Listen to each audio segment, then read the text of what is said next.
സുഹൃത്തുക്കളെ, കോഴിക്കോട് സ്വകാര്യ ക്ലിനിക്കിൽ സുന്നത്ത് കല്യാണത്തിനിടെ 2 മാസം പോലും പ്രായം തികയാത്ത കുട്ടിക്ക് ദാരുണാന്ത്യം. ഇതിൻ്റെ കമൻറ്റ് ബോക്സിൽ വന്ന കമൻറ്റുകളാണ് ഈ മോള് കാണുന്നത്. അതായത് അതിൽ ഏറ്റവും മോശപ്പെട്ടൊരു കമൻ്റായിട്ട് ഞാൻ കണ്ടത്, ഈ മതം, ഇസ്ലാമിക് റിലീജിയൻ, ഈ മതം ബാൻ ചെയ്യേണ്ട സമയമായിട്ടുണ്ട്.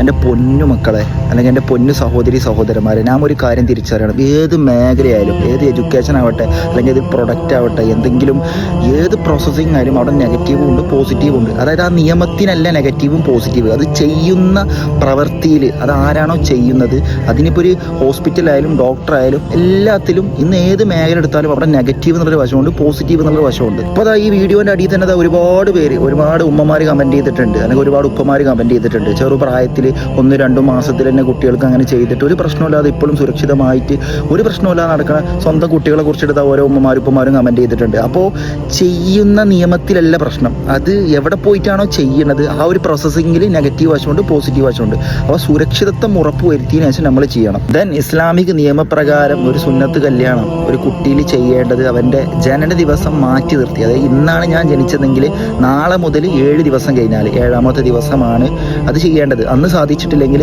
അവൻ്റെ 40ാമത്തെ ദിവസം, അന്നും സാധിച്ചിട്ടില്ലെങ്കിൽ ഒരു കുട്ടിയോട് അല്ലെങ്കിൽ കുട്ടിയുടെ ഉത്തരവാദിത്തപ്പെട്ടവർ അവരോട് നിസ്കരിക്കാൻ കൽപ്പിക്കേണ്ട സമയം 7ാം വയസ്സിലാണ്. ആ 7ാം വയസ്സിലാണ് അത് ചെയ്യേണ്ടത്. ഈ ചെറുപ്രായത്തിൽ ചെയ്യാതെ ഇത് വൈകിപ്പിച്ചാൽ അതിനേക്കാളും കൂടുതൽ റിസ്ക്കാണ്. അതുകൊണ്ടാണ് ഇത്രയും ചെറുപ്രായത്തിൽ ചെയ്യാൻ പറയുന്നത്.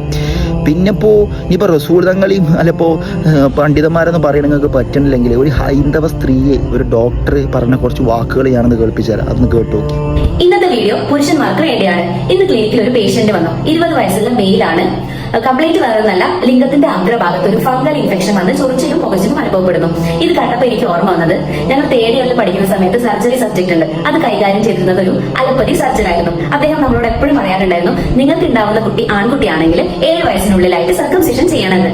സാർ ഒരു ബ്രാഹ്മണായിട്ട് പോലും സാർ ഇങ്ങനെ പറയാനുണ്ടായ കാര്യം വേറൊന്നല്ല, അദ്ദേഹത്തിന്റെ 40 വർഷത്തെ സർജിക്കൽ എക്സ്പീരിയൻസിൽ ഇതുവരെ ഒരു മുസ്ലിമിന് പെനിസിന് ക്യാൻസർ വന്നതായിട്ട് അദ്ദേഹം കണ്ടിട്ടില്ല. ഈ പെനിസിന് വരുന്ന ക്യാൻസറും സർക്കംസിഷനും തമ്മിലുള്ള ബന്ധം ഞാൻ പറഞ്ഞുതരാം. സർക്കംസിഷൻ ചെയ്യാന്ന് പറഞ്ഞാല് നമ്മുടെ ലിംഗത്തിന്റെ അറ്റത്തുള്ള സ്കിന്ന് കട്ട് ചെയ്യാന്നുള്ളതാണ്. അപ്പൊ ആ സ്കിന്ന് കട്ട് ചെയ്യാത്തിടത്തോളം അതിന്റെ ഉള്ളിൽ സ്മെഗ്മ എന്ന് പറഞ്ഞിട്ടുള്ള ഒരു വഴുവഴുപ്പുള്ള വെളുത്ത പാട പോലത്തെ ഫ്ലൂയിഡ് പ്രൊഡക്ഷൻ ഉണ്ടാവും. ഇത് നമ്മൾ മൂത്രം ഒഴിക്കുന്ന സമയത്ത് നമ്മളുടെ ഈ സ്കിന്നിന്റെ ഇടയിൽ മൂത്രം തങ്ങി നിന്നിട്ട് ഈ സ്മെഗ്മയായിട്ട് മിക്സ് ആയിട്ട് അത് ഇറിറ്റേഷൻ ഉണ്ടാക്കും, ചൊറിച്ചിൽ ഉണ്ടാക്കും, ഇൻഫെക്ഷൻ ഉണ്ടാക്കും. അങ്ങനെ ഭാവിയിൽ മെല്ലെ മെല്ലെ ചിലപ്പോൾ അത് ക്യാൻസർ ആവാനുള്ള സാധ്യതയുണ്ട്.